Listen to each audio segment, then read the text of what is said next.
Ladies and gentlemen, No Name Cinema Society has a new segment. Our people were enjoying our freeform discussion so much that we have opted to make it its own separate broadcast at the end of the night, and we're calling it the Society Sound Off.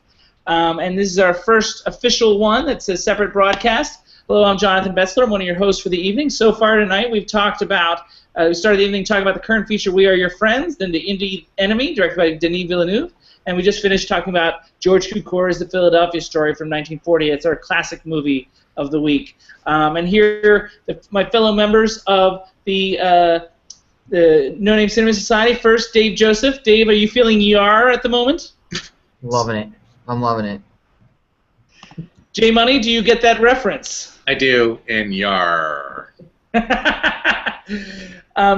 Cool. Well, guys, it's time to sound off, and at the end we're going to have the top 5 are going to come back. The others are a little lazy, so I'm the only one going to doing a top 5 from now on, because I guess I'm the only one who really enjoyed it. But I changed my hat. I don't know if you noticed. I changed my hat back to the Phillies hat because I will be doing a top 5 of the top 5 films set in Philadelphia. So an appropriate hat change. In the meantime, let's turn things over to Drunk Davey, who's going to start us off with a little freeform conversation. Davey, what's been on your mind recently? Oh, is he frozen? No, he's good. What? I'm not getting an image from him. No? There he is. Okay. Davey, Right. tell me what's on your mind. All right. So let's see here. What have I been doing? Let's see. I've been watching some Netflix. Did you guys? You mentioned Bloodline, JB. I was watching Bloodline. I'm 3 episodes into that, and it's one of a handful of shows that I've actually finished. There are like 4 shows I've caught up on completely, and 3 of them are on Netflix. And it's really good. I mean, it's. I'm kind of disappointed that I didn't get to it sooner. I don't know anything about this. What is this? Did you? Bloodline is a show from the makers of Damages. And it's about a family in the Keys, and they seemingly perfect, well-off family. They own a resort down there, and one of them is a cop. But there's one brother who is sort of like the black sheep, and he comes back to town and sets in motion a chain of events that are dicey. Is this a Netflix original content kind of thing, or is this a show that was somewhere else? Netflix. Cool. It stars Kyle Chandler, the aforementioned Norbert Leo Butz that I talked about earlier, Ben Mendelsohn. Kyle Chandler and Ben Mendelsohn, both Emmy nominees for their roles. The lovely Linda Cardellini. Sissy Spacek and Sam Shepard are the parents. Yeah, the cast is amazing. I don't know if you've gotten so far as to see Chloe Sevigny also plays a major role, as does Jamie McShane, who's someone that I was in film school projects of mine when I was in college. He was in 3 different projects that I worked on, and he plays Chloe Sevigny's brother. Now this is a big breakthrough for him on Bloodline. That's great. Yeah, I'm loving the show. I'm 3 in, and I'm probably gonna do 1 more after this. And yeah, no, I'm like. Why don't you just watch the whole episode? Why just 1 more? The whole series? No, tonight. Just 1 more tonight. Oh.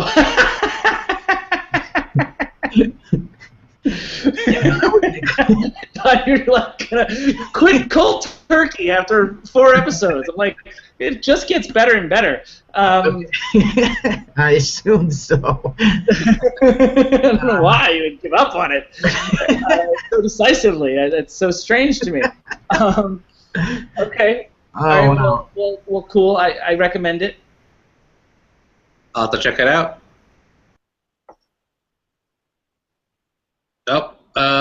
I guess we lost him. But so for those of you that were wondering, Norbert Leo Butz came up earlier because I was challenged to watch. We were talking about Chinatown in our last classic movie segment, and J Money challenged me to come up with actors that would play in the musical version. And I assumed the Broadway version. Norbert Leo Butz is a Tony-winning actor for his role in Dirty Rotten Scoundrels, the musical, in which he was outstanding. He played the Steve Martin role, if you know the movie. and he won a Tony for that. And he's a great musical theater actor, a great actor in general. But I thought of a new segment we should play next time. 6 Degrees of JB. We should definitely try to trace. I might know certain movie stars in Hollywood based on your roots, based on everybody you've worked with. I like it. I like it too.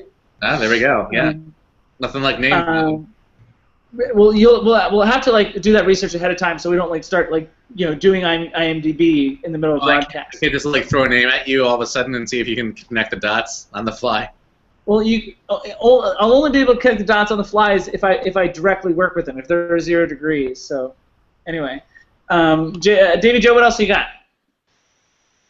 Oh, I lost him again. He was just here a second ago. Oh, yeah, there he is. I'm back. I don't know what happened. All right. Okay, so we're done with Bloodline. I also watched the Skeleton Twins on Netflix. Yeah. Don't watch that. It's not necessary. I heard somebody else actually brought it up to me today, just today, in fact, ironically, who highly recommended it. So, at odds. All right, watch it then, dude. Break the tie. In the meantime, we need to teach Jay Money the proper usage of the word irony. I'm sorry. Did I nail it or did I screw it up? I'm not. It was really more of a coincidence. You misused it. It was. That's the right word you were looking for. Coincidence and irony. I'll give you that, certainly. Davey Joe, what else?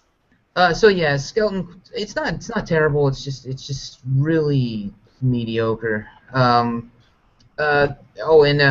So here's the deal. I watched this documentary. It's called An Honest Man. It's a movie. You can find it on YouTube actually, and it's a movie about it's a documentary about Bud Dwyer, who was the treasurer in Pennsylvania in 1985, and he was convicted of a bribery, and there's a lot of controversy as to whether or not he was actually guilty or not. And anyway, it's a terribly tragic story. He called a press conference and he shot himself during the press conference. And anyway, it's basically it's about the case and about whether or not he was guilty, and it's just a really interesting movie, and it interviews a lot of the people that were involved in the trial, and it was really kind of hit home because I watched it before this horrible tragedy in Virginia, and it was just very powerful, and it's free on YouTube, so you can check that out. That's basically where I'm at. What do you guys have? You got anything? Man, that was so uplifting. Such uplifting news. Do they show clips of the actual? Yeah, that's a good point. I should bring that up. I have to warn you. They do show it happen. So. Yeah, I believe that was live TV when it happened too, right? Well, no, I don't think it was live, but there was a station that let it go too long when they played it. The cameras were rolling, and it was a press conference, but I don't think it actually went live. I mean, not that I care, but you didn't say if it was a good documentary or not. No, it is. It's a great documentary. I think he strongly implied that, but that's okay. It was not clear to me, but I was only half listening. Oh. But yeah, no, I do recommend that one. But yeah. J Money. The thing that I discovered this week, or maybe not, I didn't discover it this week, but recently I have tuned into an Adult Swim animation called Rick and Morty, which is relatively infamous already. It's been it's gotten a lot of buzz over the last year, and I think it debuted actually at the very end of 2013, and it's into a second. Never heard of it. Sorry, what's that? Never heard of it. A lot, it depends on what you want to follow. There's a lot of Adult Swim shows that people tangentially end up hearing about for whatever reason, usually through clips that kind of go meme online. But it was the kind of thing where I had heard some stuff about it, and I really hadn't paid attention, and then I finally fired it up on Netflix. Or no, I'm sorry, on Hulu. Hulu has the entire first season right now. and it's great. It's a really kind of out there, wonderfully sort of subversive, but also wonderfully just written, delightfully kind of sarcastic sort of show in general about sort of a genius scientist grandfather and his grandson who he takes on crazy adventures. It's called Rick and Morty. It's obviously sort of referencing Doc and Marty from Back to the Future in certain ways, and there's a lot of things that they do that reference other pop cultural kind of things like that. But ultimately, it's just kind of a fun character to follow, and it goes in places you wouldn't necessarily expect. Back to the Future recently showed at Bryant Park, as you recall. I do. I'm aware of that, and you caught that viewing, right? I was there. Yeah. Yeah. And it turned out to be one of my top 5 all-time favorite movie-going experiences. It's only my 12th favorite movie of all time, but seeing it in that crowd as people clapping and yelling out, it was quite. Wow. With like 10,000 people there or something, I think they told us. So it was quite like a communal experience. It was very special. I feel like there's a lot of anticipation for that showing, specifically, especially in Bryant Park. I'm sure that were there people in costume, for instance? Were there people that were all dressed? No, I expected there would be, but there was not. But everybody, they danced and they yelled and they sang along, and it was not in an annoying way. It was in a very interactive way. That's cool. It's a very endearing movie, and I think it's something there's a lot of power behind it, even after 30 years now. Is it the 30th anniversary? Or the 40th? Exactly 30. Yeah. Yeah. And there's a lot. For October 20th, 2015 is Back to Future Day, so there's in about 2 months' time or less than 2 months, there's going to be a lot of stuff going on around the country celebrating that. And I'm sure Fox and Lloyd will come out for that. Continuous stream of stuff that's been happening. It's funny because when I was in Oklahoma earlier this week, I was in Oklahoma for a number of days. On local television, there was an ad for a local auto place, like a car salesman called, I think, Rick Fowler out of Tulsa, and they had a series of really well-produced, they spent a lot of money on these things, commercials that were takeoffs and send-offs of Back to the Future. And it's to me, it's amazing that 30 years later we have these things which are still so relevant that people are dropping a lot of money to reference them in commercials for used cars. Well, I mean, the Marlins had Back to the Future weekend because the baseball team, the Marlins, because if you remember Back to the Future Part 2 in 2015, they predicted that the Cubs would beat the Cubs beat Florida in the World, or the Cubs beat Miami in the World Series. I think they're the Miami Dragons or something in the Back to the Future Part 2. But they predicted that the Cubs would beat Miami in the World Series, and at the time that the movie was made, there was no Miami team, and now there is. And so when the Cubs played the Marlins in May, they had Back to the Future weekend because the movie predicted that matchup would take place. Wow. Fantastic. So I've got 2 things for you guys. One is you challenged me to come up with actors for the Chinatown musical. Please do. So during our break, I came up with some names. And I decided to go, in terms of movie, I still like Norbert Leo Butz the best in terms of Broadway stars. But in terms of film stars, I think that can sing. I'm gonna go with Peter Gallagher and Catherine Zeta-Jones as the 2 leads. Wow, that is out there. I would not have seen that coming. Well, I put some. I had 10 minutes of time to put thought into this. You seem disappointed, J Money. No, I'm not disappointed at all. I'm actually quite pleased. I mean, those are so outsider considerations. He's disappointed because he didn't stump you. No, I needed just a little bit of time. Wait, are you talking about a musical that would be made now, or are you talking about a musical that would be made around the same time as Chinatown? Now. That's interesting. That's really cool. I could totally dig on that. I can see where you're going with that. Well, I mean, I know the great composer Larry O'Keefe, who just finished a musical, who did the musical. His best-known project nationally is Legally Blonde, the musical version of Legally Blonde, which is an outstanding musical. He also did Bat Boy. If you remember Bat Boy, New Yorkers would know Bat Boy, and musical theater people would know Bat Boy. Yeah, no. And he also did Sarah Plain and Tall after that. But he also recently did a musical of Heathers, which doesn't look like it's coming to Broadway, but it's also really good. Not as good as Legally Blonde. Interesting. Call this guy up, dude. Let's see if you can. Yeah, call him up. I mean, Chinatown seems outside of his box because Bat Boy and Heathers and Legally Blonde are all so funny. So I don't know if it's the right material for him because he's hilarious. He once wanted to do a musical of cops, and he wrote the most hilarious song for the musical of cops. So that's our buzzer. So the last thing I wanted to do, you guys, is before the top 5 is the. At one point, we like talked with each other, off camera about doing an Emmy special, but it doesn't look like we'll be able to get together in time to do that. So this is our last episode before the Emmys. Do you guys have some predictions or things that already J Money has talked about Unbreakable Kimmy Schmidt, some omissions as far as Unbreakable Kimmy Schmidt's concerned. But any other TV that you guys feel like either should have been nominated or should win? I froze up and didn't hear anything you said, so. I want some Emmy predictions and things you think should have been nominated. I didn't look at what did get nominated. I can. So just tell me what the best TV shows you've seen this year. Daredevil. You would give Daredevil like the Emmy for best show? Yeah, so far. I mean, I have a lot to see. I think I like it marginally better than Orange is the New Black this year. So.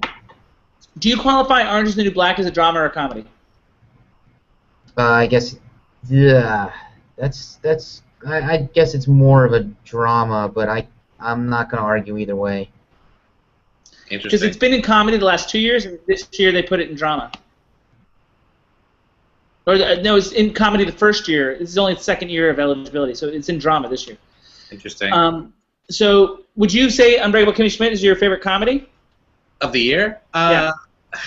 Geez, I can't say. I mean, honestly, I have to think about what else I possibly saw this year. But I think it's an interesting point in general because I can't now place whether or not I saw things that happened this year that I saw this year. Yeah. I have the same issue, and I was gonna talk about that because I'm only caught up on 4 shows. Yeah, I mean, ultimately, I don't really know if I'm really caught up on anything that's incredibly relevant to this year. I think I've been catching. Well, I mean, but I was gonna say, like, based on what I saw this year, these are the shows that I liked. So. You know what's really good is, did you guys see that thing on Amazon, the Jeffrey Tambor? Yes. I thought Transparent. No, I haven't seen that, and that's probably going to win. Yeah, I won't have a problem with that because it's very, very good. Yeah, I saw it. I also loved it. I'd be happy if that picked up some more. I have met Jill Soloway, the creator of that show. Oh, cool. Ask her if she wants to do a musical based on Chinatown. This is very doesn't write music. Doesn't matter. Doesn't Ask matter. her if she wants to come on a show that at least 25 people are going to. I don't know that well. Our buddy Devin that you guys I think I've at least talked about before. I don't know if you guys officially met, but he's actually the tutor for her children. Oh wow. Okay. Ask her if she wants to have her children on the show. I don't think I don't think how I feel about that. So, J Money, you still haven't said what you liked. I'm trying to remember what else would qualify. I think that I think there were things that were overlooked in the Unbreakable Kimmy Schmidt. I'm trying to remember what else came out this year that I possibly liked a lot. Geez, throw out some things to me. Did Hannibal get nominated for things? No. No? Okay. Well, I think that Hannibal should have been nominated for something, either for Mad's performance or something happening with the actual filming of it. Yeah, I'm having a hard time thinking about the things that would be nominated. What do you have, JP? I mean, like, I've always said that, like, I feel like Mad Men's one of the best shows I've ever seen, like, in terms of consistency. I'm only on season 5 though, so I can't speak to season 7 directly. But I mean, like, I'd be hard pressed not to vote for Mad Men. But I mean, I'm not up to date. In terms of the shows that I am up to date on, I would say that Unbreakable Kimmy Schmidt's one of them, and I enjoy that very much. Okay. And in terms of the 3 dramas, I'm up to date on House of Cards, Peaky Blinders, The Fall, and Bloodline. All those are Netflix shows, and the reason I'm up to date on them is I canceled my Netflix account and I needed to like finish up those. I wanted to finish up those shows before it was too late. Yeah. I found myself having dreams about House of Cards. I was so emotionally invested in that show that I never would have thought that I would have said that. I resisted watching for a long time. I watched all 3 seasons in the span of like a month because I got really more into it than I thought I would. So I'd probably go with House of Cards, and I'm not up to date on it, but one of the best comedies around right now has to be Veep. True. I really like Veep a lot too, actually, yeah. I haven't seen it. So, I gotta do that. interesting that both are like both my choices are politically charged, and I'm so apolitical as a person. And they're both kind of going the opposite direction. You know, it's funny because I think I've seen a lot of discussion about which one's more accurate in terms of politics, and obviously they're both kind of, you know, completely out there in their own ways, but everybody talks about how much more Veep is so much more accurate to real life, to everyday life there. I haven't watched the third season of House of Cards. I watched the first two, and then for some reason I just completely did not, you know... I screamed at the television at the end of the third season, but I mean, I guess I was very frustrated with the things that happened, but at the same time, doesn't that speak to the quality of the show that I'm, like, so invested? I don't know what it was. I guess I feel like either people were not really talking about it, or I just, you know, like it premiered and then I didn't hear anyone say anything about it ultimately. One nomination that it got and it really deserved, and I've liked him all 3 seasons, is Michael Kelly as Doug Stamper. Is sure. tremendous, and he finally got recognized this season. So yeah. You know what's kept me from watching the third season of that is I feel like I need to watch the first 2 again to get through the third. And then I'm worried that after the third, I'll need to watch all 3 again when the 4th comes out. That's some intricate thought you put into this, Davy Joe. It's a detailed show, man. It's a detailed show. That's for sure. But you guys ready to move on? Sure. Yeah. Let's hear your top 5. Ladies and gentlemen, the top 5 is back with a brand new graphic. It's green, and I've got that Philadelphia hat on. This is very exciting. These guys, you know, the top 5 went away because these guys just couldn't find the time, and they just didn't, you know, have the, you know, they didn't know as much about classic cinema. I think it's fair to say. Definitely. Sure thing. That sure thing did not seem as genuine as Davy Joe's. But are you offended by that statement? No, I'm not offended by anything. You can say anything you want. That's fine. Not offended by anything. So some people forget this, number 5, some people forget this movie took place in Philadelphia, and granted it's a futuristic Philadelphia, but 12 Monkeys is a great movie, and, you know, it's not the Philadelphia that we know, and incidentally I should mention that I forgot to mention, Davy Joe was also from Philadelphia, just like myself, although he's frozen, so F that guy. I was saying Davy Joe is also from Philadelphia. No? Nope, not gonna happen. No. I'm sorry, I was frozen. What was that? I say you're also from Philadelphia. Well, you know, if by 2.5 hours from there. But same state. Where are you from? Central Pennsylvania, a little town called Danville. Oh, well, that doesn't count. So I'm from Philadelphia. I was born in Philadelphia, and so yes, people forget this movie. It's a great movie. I haven't seen it in a long time, but it's, you know, it's a mind bender like Enemy, but a thoroughly enjoyable one where it gives you the information that you need and it's satisfying. I imagine Jay Money has some thoughts. I mean, I don't think I like it as much as you do, but I haven't seen it since it came out. And when I came out, I thought that maybe some things were a little bit overdone. I remember specifically thinking that I thought Brad Pitt's performance was a little bit heavy-handed. But I thought it was interesting, certainly, and I should probably see it again. It's been a while now. I mean, everybody talks about Terry Gilliam's Brazil, which is a very interesting film. But I mean, like his other film, like 12 Monkeys and The Adventures of Baron Munchausen, are great films. I mean, he's made some clunkers. I totally agree with you about Terry Gilliam. I love the Adventures of Baron von Munchausen. I even like Tideland, which is something that came out, I don't know, like a few years ago that nobody talked about at all. I just happen to think that this one felt a little bit too, I don't know, disjointed to me. But again, I haven't seen it since it came out. I think that my impression of it at this point would probably be different than what it was when I saw it. So. Has anybody seen the TV show version that just came out? Oh no. No.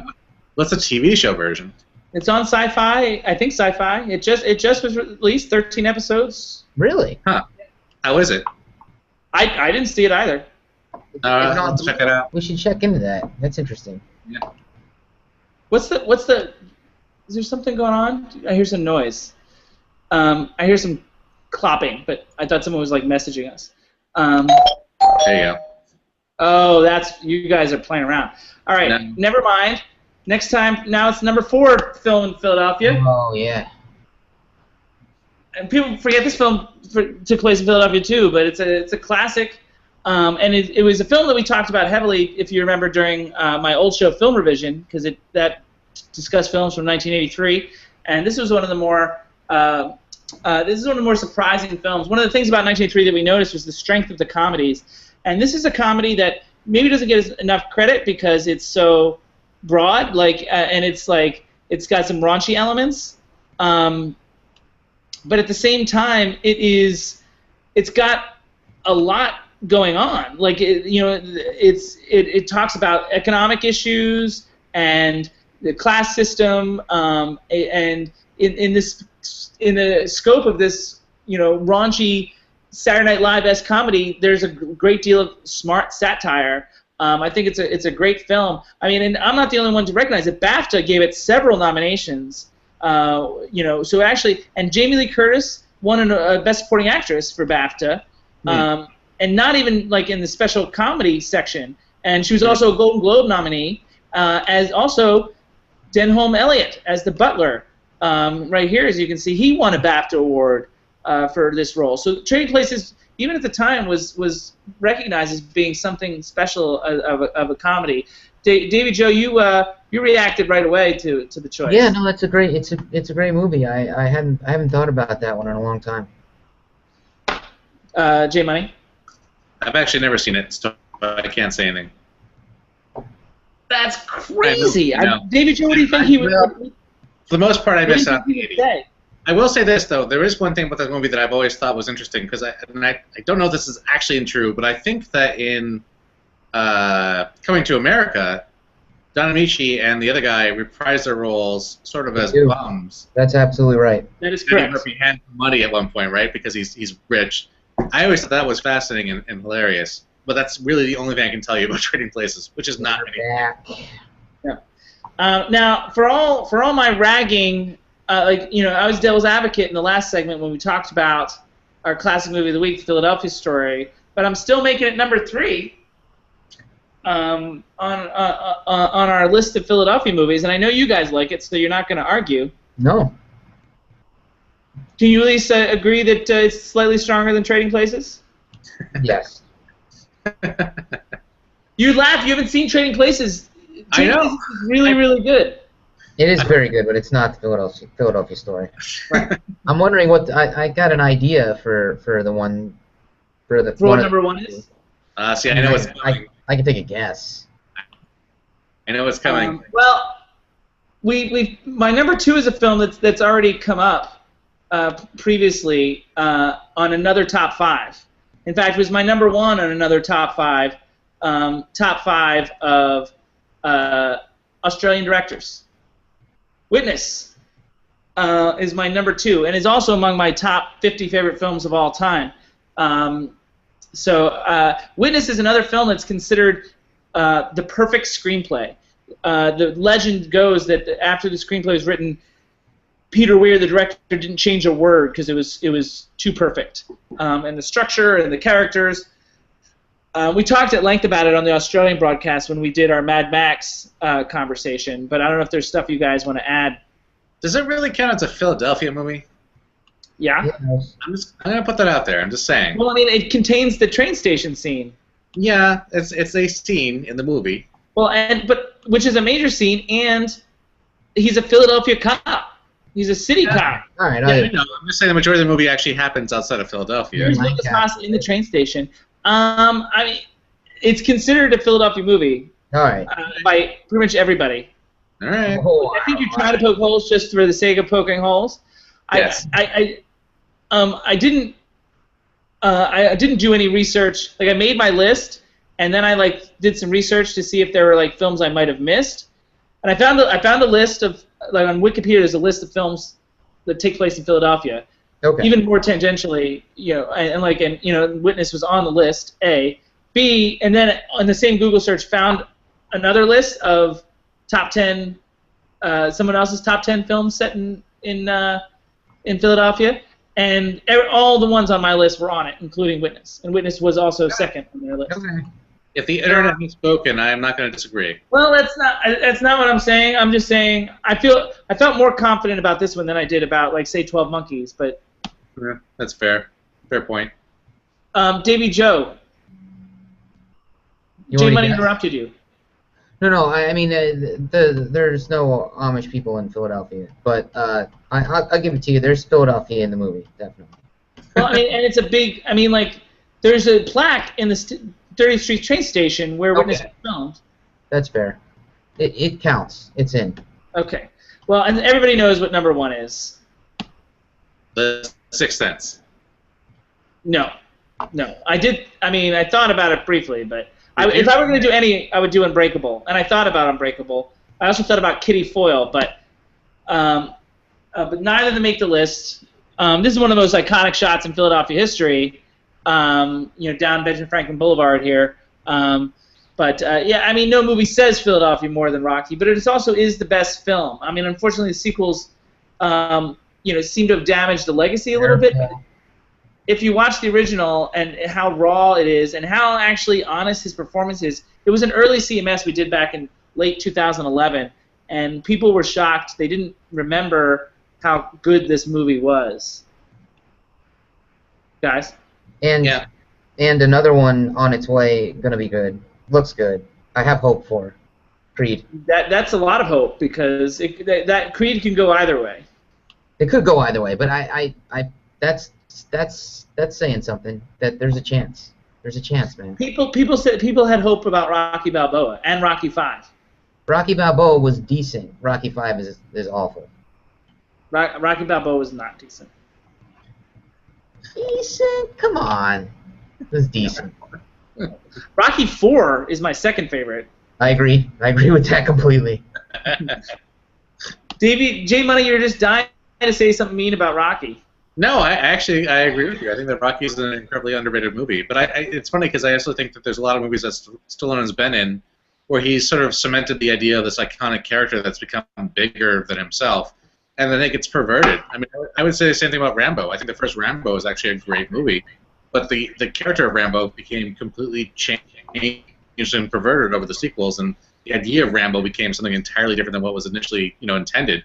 The same with Rocky. Yeah. I think the first Rocky is a movie about a great character, and then he becomes sort of a caricature of himself as it progresses, and that's kind of unfortunate.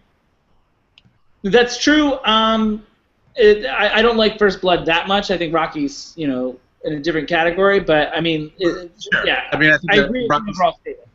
Rocky's a better movie than First Blood, but either way, I just feel like these are movies that I think at this point are underrated because people think about what happened after them. People think about the sequels, and they think about what the characters became as they evolved, and whereas the initial ideas. Rocky losing Best Picture to Taxi Driver and the controversy there within, and Network, also, and All the President's Men. A great year. Big year. Without a doubt. Yeah. But I still feel, and I admire Network and All the President's Men a little more. I'm not as hot on Taxi Driver, but the Rocky's still higher on my all-time list. It's an emotional connection issue. We always talk about emotional engagement, and Rocky is the leader in that in terms of 1976, and I don't mind it at winning a Best Picture winner. I enjoy it and I root for it. Yeah, that's fair. So you overall, how do you guys feel about that top 5? Did they order wrong, or did I forget anything? I mean, I think Philadelphia story is better. Greg has previously asked about Tom Hanks' Philadelphia. That is not here. Oh, that's good. Did that crack your top 10? I mean, maybe if I could get to 10. I mean, certainly before it, I'd put Unbreakable before it, and even before Unbreakable, I'd put a film called Kitty Foyle, which is interestingly enough another 1940 film, also nominated for Best Picture in 1940. Kitty Foyle. It won Best Actress for Ginger Rogers. Uh-huh. And it's a melodrama. It's a heavy melodrama, but Ginger Rogers is my all-time favorite actress, actually, and she is such a presence in this movie and carries it to such a strong degree that it makes the film watchable. And it's one of those examples of, like Dom Hemingway or maybe even Comet, films that we talked about where a single performance makes a movie, 10 times better. Yeah, absolutely. Anything else, guys, in terms of this top 5? No, I think you brought it in. I think it's pretty impressive. I'm scouring my mind to try to think of other movies that happened in Philly, and I'm coming up flat here. So I will bow to your selections in this case. Well, that has been my top 5 set in Philadelphia. We'll be back next week with another top 5. So that's kind of exciting. Now we're getting to the end of our first sound off. How do you guys feel? I like it. Yeah, good times. I think that we have some other potential segments coming up. We have 6 Degrees of JB. We have whatever I think of talking about at some point. I can't wait to see maybe Joe get angry again at some point as well. That's always fun. So maybe we should have audience members count how many times you scratch your beard. This could be an entire segment right here. I could just do this for a solid 30 seconds and see what happens. Well, we've gone a little bit over our time here, more than I thought it would. But the top 5, well, and the initial sound off, the freeform took, we went a little long on that with the Emmy conversation. So hopefully we won't have that for next time, unless we feel strongly to react to the Emmy winners, because our next broadcast is 2 days after the Emmy takes place. Emmys are September 20th. Looks like our pretty much only day that we can do this is September 22nd. So I feel confident that I'm not going to blow that. I'm going to put that in ink on my calendar. And next time we're going to be talking about Sicario, a film that opened September 18th. We're going to be reviewing it on September 22nd. And of course, the connection is that we just talked about Denis Villeneuve's other film, Enemy. That was our indie spotlight for tonight. So it's all about Denis and Quebecois filmmakers. On No Name Cinema Society these days. So it'll be fun to compare and contrast Sicario to Enemy and to my favorite film of 2013, Prisoners. Sounds good. I'm going to try to see it now. And you guys are going to try and see Prisoners too, huh? Yeah. I'll try to watch it. Oh, cool. Greg, have you seen Prisoners? That my housemate here. Still recording an episode? Yeah, we're almost done. We're wrapping up. This is possibly the longest episode in the history of man. It's 4 separate episodes. I mean, this is obscenely long. My goodness. You love it. Can I have some game? No. I'm gonna finish the beer. Is the beer done? The beer is long done. Oh wow. I'm sorry, we're interrupting your coitus. Vanessa is in bed. Vanessa does not drink beer. Oh right. And this, I cannot believe how long you guys do this thing for. My goodness. J Money insists on 4 hours of content. He's like, I do not want to go to bed before midnight. It's important. So. God bless you, Freddie. I don't know how you do it. It's like a marathon. Well, it is, but it's only one night. At this point, it's one night a month. Our next broadcast is not until September 22nd, but it is September 22nd, Tuesday, 8:30 p.m. Eastern, 5:30 p.m. Pacific. We got Sicario as our current feature. For our indie, we're going to be going back to 2010, and we'll be giving some trivia on that. I can tell you right now, it is based on a New York play. The indie for next time, and the classic for next time is a 70s film, and more trivia on those things will be coming up in the coming weeks. But for now, that's our sound off. Davey Joe, say goodnight. Good night. J Money. Yeah, good night. And I'm Jonathan Betzler. Thank you very much, ladies and gentlemen. We'll see you on September 22nd. In the meantime, enjoy the rest of the beginning of September.